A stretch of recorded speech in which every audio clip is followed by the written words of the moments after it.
जय श्री महाकाल दोस्तों। मैं अविनाशी औघड़। आप सभी साधकों और साधिकाओं का स्वागत है हमारे त्रिदेव तंत्र धाम परिवार में, जहां हम केवल कथाएं नहीं सुनते, हम उन रहस्यों को खोलते हैं जिन्हें सदियों से प्रतीकों और संकेतों में छुपाया गया। लेकिन आज जो ज्ञान मैं आपको देने जा रहा हूं, वह केवल धार्मिक नहीं बल्कि आपकी आत्मा को हिला देने वाला ज्ञान है। क्योंकि आज हम बात करेंगे उस रावण की जिसे दुनिया राक्षस कहती रही, लेकिन जिसे तंत्र और योग विज्ञान एक ऐसे महासाधक के रूप में देखता है जो मानव चेतना के उन रहस्यों को जानता था जिन्हें आज की मॉडर्न साइंस भी पूरी तरह समझ नहीं पाई। दोस्तों, अगर मैं आपसे कहूं कि रामायण केवल एक युद्ध की कहानी नहीं बल्कि आपके भीतर चल रहे आध्यात्मिक युद्ध का नक्शा है, तो शायद आपको विश्वास ना हो।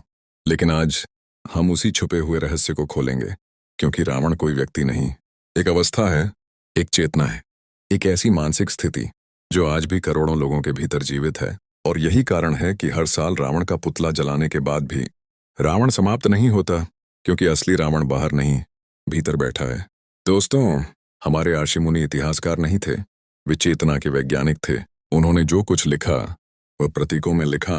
राम, रावण, लंका, सीता, हनुमान, ये केवल पात्र नहीं है, ये हमारी चेतना के अलग अलग आयाम हैं। और सबसे बड़ा रहस्य छुपा है रावण के 10 सिरों में। सोचिए, क्या कोई इंसान सचमुच 10 सिर लेकर जीवित रह सकता है? नहीं। तो फिर यह प्रतीक क्यों? योग विज्ञान कहता है कि हमारी नाभि के पास स्थित मणिपुर चक्र में 10 ऊर्जा दल यानी 10 पंखुड़ियां होती हैं। यही कारण है कि रावण को दशानन कहा गया। इसका अर्थ था उसकी पूरी चेतना, पूरी शक्ति, पूरी साधना नाभि केंद्र पर केंद्रित थी। दोस्तों, नाभि केवल शरीर का हिस्सा नहीं, यह इच्छा शक्ति का केंद्र है। यहीं से जन्म लेता है अहंकार। यहीं से आवाज आती है, मैं जीतूंगा, मैं सबसे बड़ा हूं, मैं सबको नियंत्रित करूंगा। और यही कारण था कि रावण इतना शक्तिशाली था, क्योंकि जिसने नाभि ऊर्जा को सिद्ध कर लिया, वह लोगों के मन पढ़ सकता है, भय पर विजय पा सकता है, दूसरों को प्रभावित कर सकता है, वशीकरण कर सकता है, हिप्नोटिज्म कर सकता है। रावण केवल राजा नहीं था, वह ऊर्जा विज्ञान का मास्टर था। लेकिन यहां एक भयानक रहस्य छुपा है। नाभि शक्ति देती है, लेकिन प्रेम नहीं देती। नाभि नियंत्रण देती है, लेकिन करुणा नहीं देती। और जब शक्ति हृदय से अलग हो जाए, तब जन्म होता है राक्षस का। यही रावण की सबसे बड़ी त्रासदी थी। वह बुरा नहीं था, वह अधूरा था। दोस्तों, जब रावण ध्यान में बैठता था तो उसकी चेतना सहस्रार तक चली जाती थी। वह शिव का अनुभव करता था, वह ब्रह्म को जानता था। लेकिन जैसे ही वह ध्यान से बाहर आता, उसकी चेतना फिर नाभि पर गिर जाती। यही फर्क है योगी और भोगी में। योगी ऊर्जा को ऊपर टिकाए रखता है, भोगी उस ऊर्जा को सत्ता और नियंत्रण में खर्च कर देता है। और यही आज की दुनिया का सबसे बड़ा सत्य है। आज इंसान के पास पैसा है, तकनीक है, शक्ति है, लेकिन शांति नहीं। क्यों? क्योंकि पूरी दुनिया मणिपुर चक्र पर अटकी हुई है।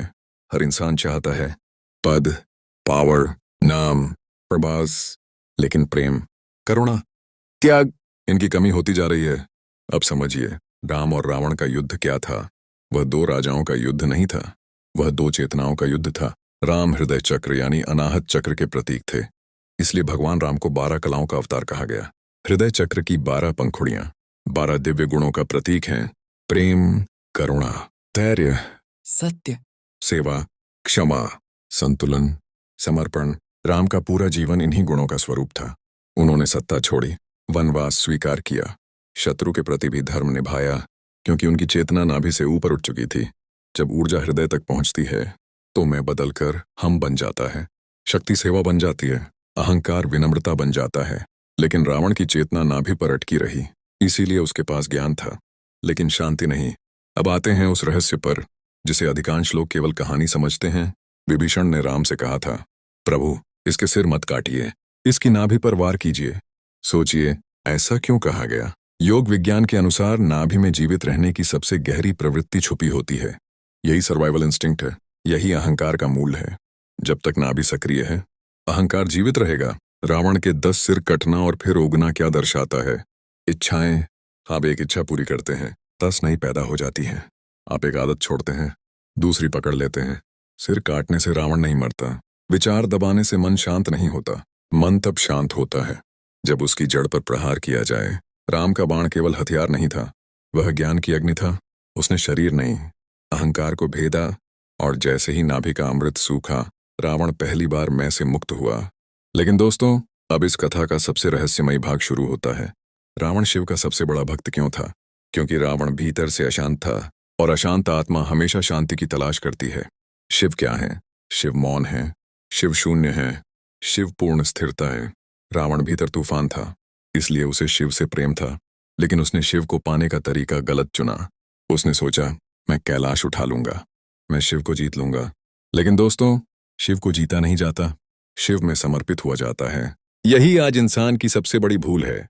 हम ध्यान भी इसलिए करते हैं ताकि कुछ पाना है, शक्ति चाहिए, सिद्ध चाहिए, कंट्रोल चाहिए, लेकिन वास्तविक साधना पाने की नहीं, खोने की प्रक्रिया है। जब तक मैं बचा है, शिव नहीं मिल सकते। और यही कारण है कि रावण महान साधक होकर भी मुक्त नहीं हो पाया। अब सोचिए, राम ने लक्ष्मण को रावण के चरणों में क्यों भेजा? क्योंकि राम जानते थे रावण पापी नहीं, भटका हुआ ज्ञानी था। उसकी ऊर्जा गलत दिशा में चली गई थी, और जब मृत्यु के समय उसका अहंकार समाप्त हुआ, तब केवल शुद्ध ज्ञान बचा। इसीलिए राम ने उस ज्ञान का सम्मान किया। दोस्तों, यही रामायण का सबसे बड़ा रहस्य है। कोई भी इंसान पूरी तरह बुरा नहीं होता। हर रावण के भीतर एक ज्ञानी छुपा है, और हर ज्ञानी के भीतर एक रावण। फर्क सिर्फ इतना है, आप अपने भीतर किसे शक्ति दे रहे हैं। अगर आप केवल शक्ति चाहते हैं, दूसरों को नियंत्रित करना चाहते हैं, हर समय जीतना चाहते हैं, तो आपकी चेतना नाभि में फंसी है।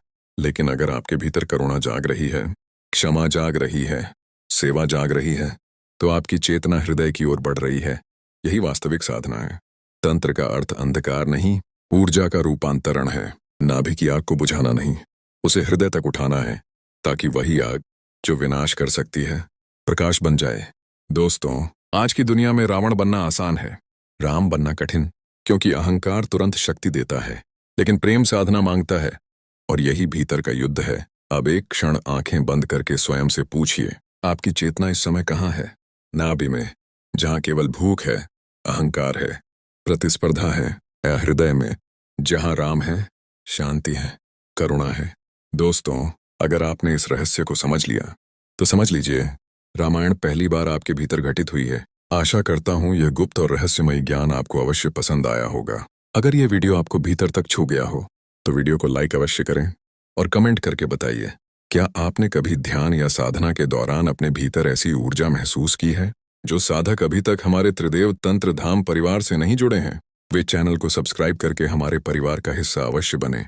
मैं आप सभी के लिए इसी प्रकार के गुप्त तांत्रिक रहस्य, आध्यात्मिक विज्ञान और रहस्यमयी साधनाएं लेकर आता रहूंगा। फिर मिलेंगे एक और भयावह और रहस्यमयी ज्ञान के साथ। तब तक के लिए मेरे सभी साधकों और साधिकाओं को जय श्री महाकाल।